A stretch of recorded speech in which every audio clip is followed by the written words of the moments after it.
leadership, God and country. Be part of our band.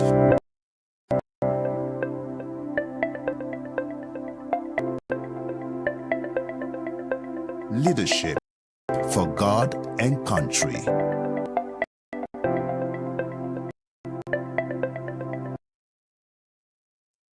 Good evening. This is the news at 5 on Leadership Television. I am Cynthia Onwado. The presidential candidate of the People's Democratic Party, PDP, Alhaji Abubakar Atiku, has asked the Supreme Court to nullify the judgment of the Presidential Election Petition Court, PEPC, which upheld the declaration of Bola Ahmed Tinubu as winner of the February 25th presidential election by the Independent National Electoral Commission, INEC.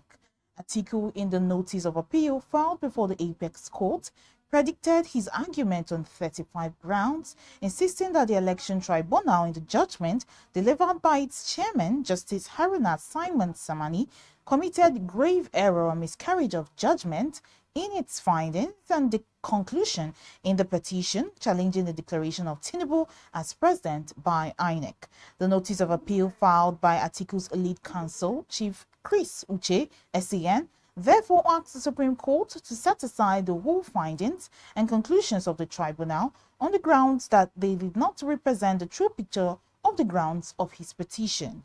Amongst others, the former vice president maintained that the tribunal erred in law when it failed to nullify the presidential election held on February 25, 2023 on the grounds of non-compliance with the Electoral Act 2022, when by evidence before the tribunal, INEC conducted the election based on grave and gross representation contrary to the principles of the Electoral Act 2022 based on the doctrine of legitimate expectation.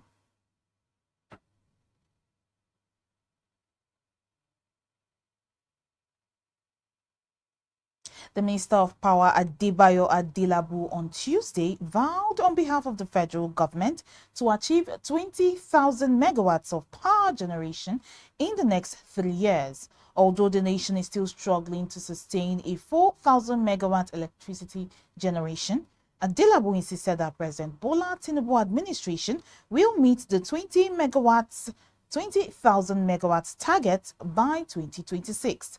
Adelabu, who spoke at this year's Nigeria Energy Summit in Lagos, said he had diagnosed the issues to a large extent and found out that the solutions were not as difficult as people believe. He said, as a politician, a minister of power, I also have a limited amount of time to spend and I must make impacts. I am determined to make impacts. I have diagnosed the issues to a large extent and I found out that the solutions are not as difficult as we all believe. In setting targets for ourselves, we also need to set short-term targets. My own vision is for us to increase the stored capacity of our generation to at least 20,000 megawatts in the next 3 years, and it doesn't stop there. We should be able to evacuate and transport this power at the minimum of 80% of the stored capacity to the end users of the exchange system. Gunmen have abducted the 60-year-old farmer Kayode Ajayi and his daughter in Laluba community in Asa local government area of Kwara State. Leadership gathered that Ajayi and his daughter in Labuda village were returning from his farm on Monday when the gunmen ambushed and took them away to unknown destination. The spokesman of the State Police Command, Akosani Ajayi, confirmed the incident to leadership in Ilori on Tuesday. He, however, said the farmer's daughter has been rescued from the abductors. Ajayi said that men of the anti-kidnapping unit of the command were deployed to Laduba to rescue the farmer and arrest the perpetrators. He added that policemen were working in collaboration with the local hunters and vigilantes to rescue the victim. And now to more news stories. A journalist, Mustafa Usman, has been assaulted by some Federal Road Safety Corps officers near the Corps Zone 7 FCT command in Abuja on Monday while on official duty. The reporter, who was beaten by the FRSC personnel, had his identification card confiscated while he was trying to report an incident around Uye Junction on the Nnamdi Azikiwe Expressway.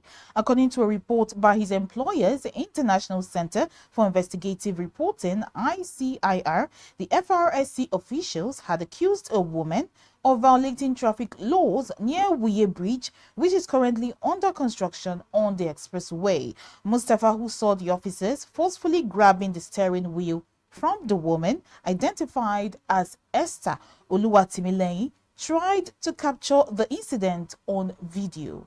I got closer and noticed that officers were already forcefully taking control of the steering wheel from her. Other officers were also surrounding her car, and they later deflated her tires. I tried to record the event on video. When the incident became intense, one of the officers came to disperse the crowd. He also attempted to pull me away, but I made them understand I was a journalist. I showed them my ID card, but they didn't pay attention.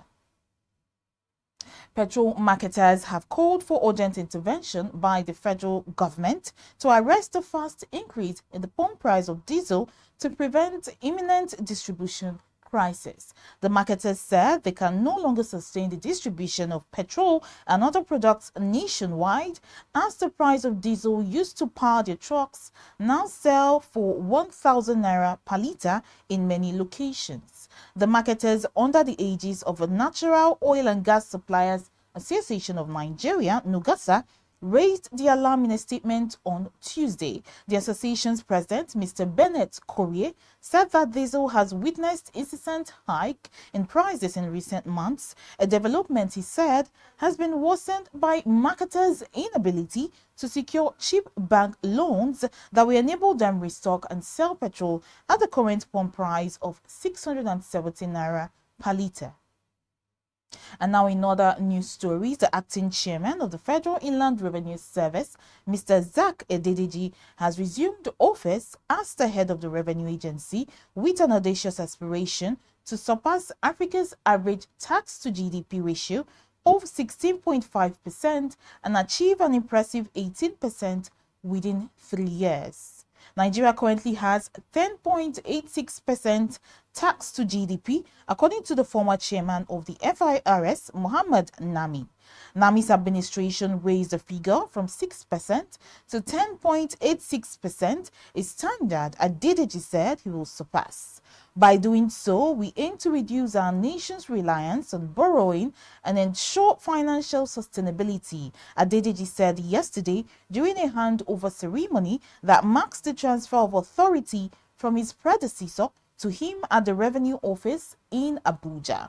Speaking at the handover ceremony, Mr. Nami also disclosed that the service is on track to set yet another record in 2023 as it collected over 8.5 trillion naira cash from 1st January to 14th September and have assessed, reconciled and recovered over 4 trillion naira outstanding tax liabilities and sequestered funds from the NNPCL on behalf of the Federation.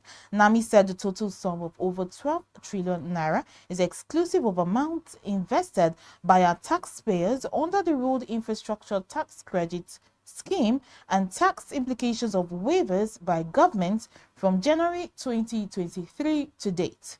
Nami said, certainly, the projection by the current government of tax to GDP of 18% in another 4 years is not only realizable but can be surpassed. On his part, Dr. Adedeji promised to go after tax defaulters in his resolve to aggressively drive compliance. For those who deviate from their tax obligations, rest assured we will enforce our responsibilities judiciously, he said, adding that his administration will implement a robust enforcement model that effectively defers tax evaders while maintaining fairness and transparency in the process of the service. And now to some entertainment news. Davido's fourth studio album, Timeless, has been named Album of the Year at the African Music Magazine Award, AfriMas 2023. The project, which housed 17 tracks, was released in March through Davido Music Worldwide, Columbia Records, and Sony Music Entertainment. OBO Timeless beats Asake's Work of Art, Stonebwoy's Fifth Dimension, Omalay's Boy Alone Deluxe, Amare's Fountain Baby, amongst others, to clinch the Album of the Year. The event, the 10th edition of AfriMa, was held on Sunday night at the Meyerson Symphony Center in Dallas, Texas. This award is Davido's first for his cutting-edge body of work, Timeless, which swiftly became the top-charting African album on the iTunes shortly after its release, and also reached number 2 on the US Apple Music album charts. Well, that's all we have for you here on the news at 5 on Leadership Television. For more news stories, log on to our website www.leadership.ng. Many thanks for watching. I am Cynthia Onwado. Have a good day. Be part. I can breathe. Leadership for God and country.